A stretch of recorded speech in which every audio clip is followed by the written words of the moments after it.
Hi, everybody. I'm Pierre Bouvard, Chief Insights Officer here at the Audio Active Group at Cumulus Media and Westwood One. And today we're asking, what are the drivers of purchase conversion? Well, to answer that question, we're going to turn to a series of studies that examine the drivers of sales effect. First, from Nielsen Catalina Solutions, one of the largest ever studies on what actually drives sales. From Tracksuit, a leading brand tracking company who partnered with TikTok, we uncover what really drives purchase conversion across that digital platform. And lastly, we're going to delve into data from Podscribe, which is a leading attribution company for podcasting. And they're going to answer a whole series of questions advertisers have about purchase conversions in podcasting. So first, let's take a look at our top findings from all of these really cool studies. First, NC Solutions reveals that creative quality by far is the #1 sales driver. And this is a big surprise to advertisers and agencies who think media tactics is what drives sales. Then we're going to look at a major study from TikTok and the brand tracking company Tracksuit that reveals the greater the brand awareness, the greater the purchase conversion, and the differences are seismic. We also are going to look at data from Podscribe, which reveals that purchase conversion varies widely across advertising category and interestingly by the size of the podcast. Smaller and medium podcasts, those under 750,000 a month listeners, have twice the purchase conversion as larger podcasts with over 750,000 listeners per month. And then in the world of podcasting, we're going to look at the 3 most frequently asked questions. Should I do run of network or individual show placement? What about host read versus pre-produced? And what about ad length? And we're going to reveal that in most cases, it really doesn't matter because the cost per acquisition is identical across all these tactics. Pre-roll, mid-roll do have similar sales effect in podcasting. Post-roll does get a little pricey.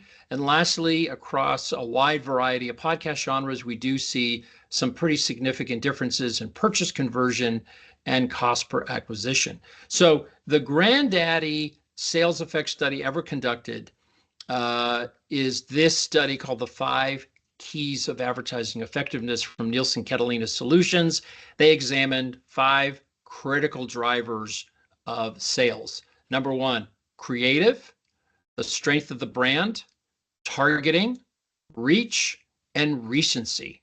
Now, those 5 criteria were evaluated year after year by Advertiser Perceptions, the gold standard of what advertisers and media agencies think. And so each year, Advertiser Perceptions asks hundreds of marketers and media agencies, hey, look at these 5 drivers of sales. Which ones do you think drive the most sales?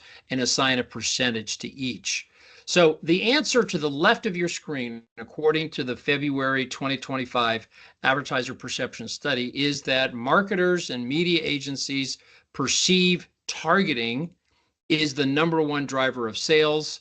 Then you have brand, the strength of the brand, followed by creative, then reach, then recency. That's the perception. Now to the right of your screen, the reality.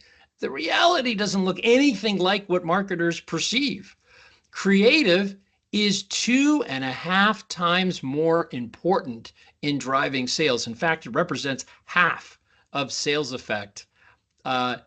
Complete disconnect on creative. Marketers massively underestimating the sales effect of creative. And then on the flip side, targeting, which is perceived as the leading driver perceptually among advertisers, is not a major driver at all. In fact, it's way down there on the list. It's a very, very small driver of sales effect. So a lot of perception and reality is specifically around creative, specifically around targeting.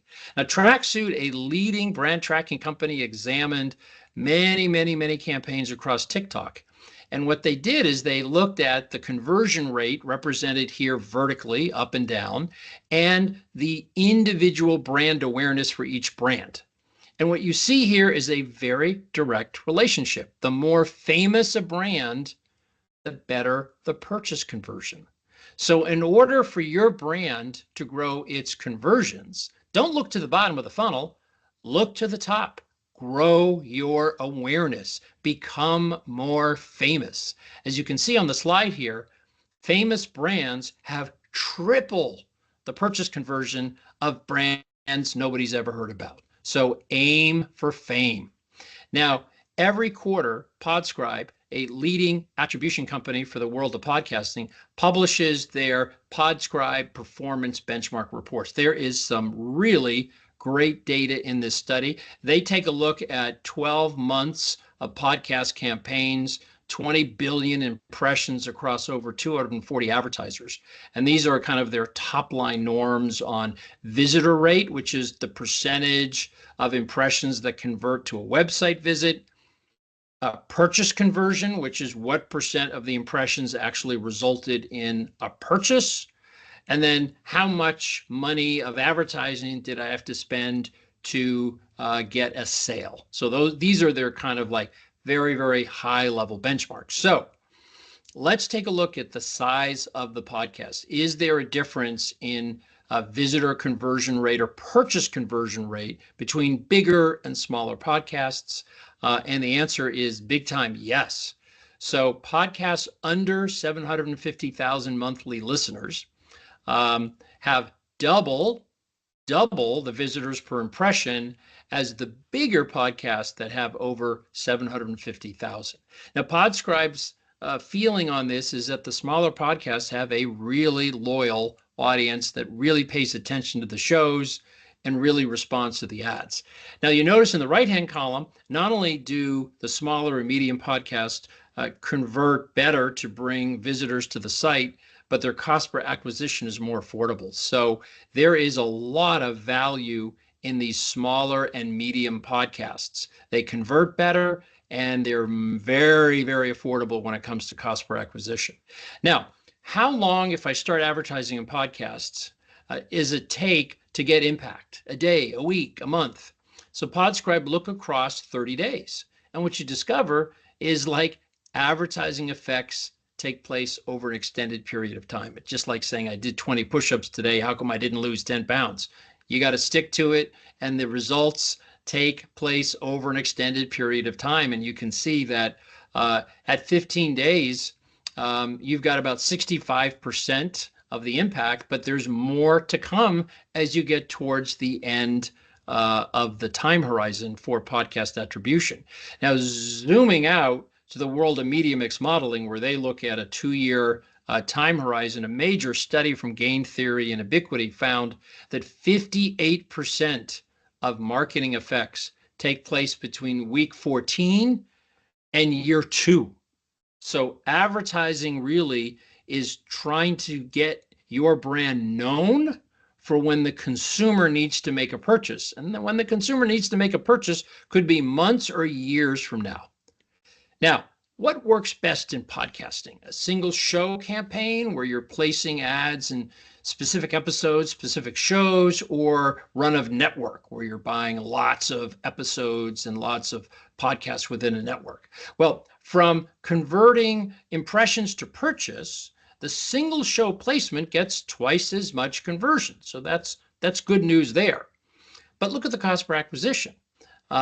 Pretty similar. And in fact, the run of network is actually more affordable. What's going on here? Well, the marketplace prices CPMs for single show campaigns much higher than run of network. So in actuality, run of network is looking pretty good on cost per acquisition. Now, what about host read, producer created? Again, we see host read does better, has a higher CPM. So when you get down to cost per acquisition, it's the same. So it really doesn't matter because the CPM kind of offsets the value of each of these tactics. At the end of the day, you're getting about the same cost per acquisition. What about ad length? We get that question a lot. One of the most frequently asked questions, 30s versus 60s versus 90s. What's the difference in impact? Well, what we discover is that from 30 seconds up to 90 seconds, there is no difference in purchase conversion. And in fact, the cost per acquisition is literally the same. So I know we spend a lot of time worrying about ad length, but this says really nothing to worry about here besides 15 seconds. And I don't think anybody should be running a 15-second ad in a podcast. But outside of that, 30 up to 90, no difference in cost per acquisition. Pre-roll, mid-roll, post-roll, what kind of differences occur? Basically, the pre and the mid are about the same when it comes to converting of impressions to a visit. Cost per acquisition is about the same. Post-roll, a little bit less conversion to visits and a pretty pricey cost per acquisition. What are the differences in podcast campaign effect across advertiser category? There are pretty big differences, and we grouped the top 6 ad categories, the next 6, the next 6, and the bottom 7. And you can see there's a pretty wide dispersion in purchase conversion as well as the cost per acquisition. Here is the full array of product categories. You can see there's a big difference. The point here is know what your category is, know what your conversion is for your category, your cost per acquisition, because obviously that should be kind of the benchmark that you look at. Now, what about podcast genre? Are there differences in impact across podcast genres? We group the top 25, next 25, etc. You don't see as dramatic a difference in purchase conversion rate across podcast genre. In fact, the top half, pretty much the same in purchase conversion and cost per acquisition. But you do see across all of the genres, there are some differences. Again, these are useful in terms of understanding what to expect when you're placing ads in these various shows. So wrap up key findings. Creative quality is by far number one. It is a complete surprise to advertisers and media agencies who think media tactics like targeting and reach drive the most sales. Half of sales effect occurs due to the quality of the creative, and targeting is not nearly the sales driver you think. It's actually a very, very small lever. And in fact, the godfathers of marketing effectiveness, Binet and Fields, say tight targeting means low sales and profits. Who wants low sales and profits? I don't think many people want low sales and profits. The major tracksuit study conducted by the brand tracking company for TikTok revealed the more famous you are, the better your conversion. Famous brands convert at triple the rate of brands nobody's ever heard of. So if you want to grow your purchase conversion, aim for fame. Get your awareness up. Top funnel is what drives everything. Everything happens because of the strength of your brand. And we did see from the Podscribe data a wide array of performance across different advertising categories. Smaller and medium podcasts outperform the bigger ones 2-to-1 and much better cost per acquisition. And the most asked questions about podcasting, run of a network versus individual show placement, host read versus producer created, ad length, none of that stuff matters because the CPM differences wash out and you end up with virtually identical cost per acquisition. So you can save so much time in those meetings.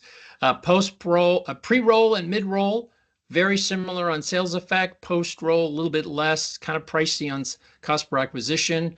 And lastly, there are differences across podcast genres and purchase conversion and cost per acquisition. So the Audio Active Group at Cumulus Media and Westwood One is a full-service national audio brand advisory. We do measurement for brand effect, sales effect, search and site attribution, as well as a lot of creative pre-testing. Each and every week, we publish a new sales insight. We publish it on our blog at cumulusmedia.com and westwood1.com. And when you're there, you can sign up to get the weekly audio case study sent directly to your email box. Thanks so much for the opportunity to take a quick spin around the world of purchase conversion. Thanks so much.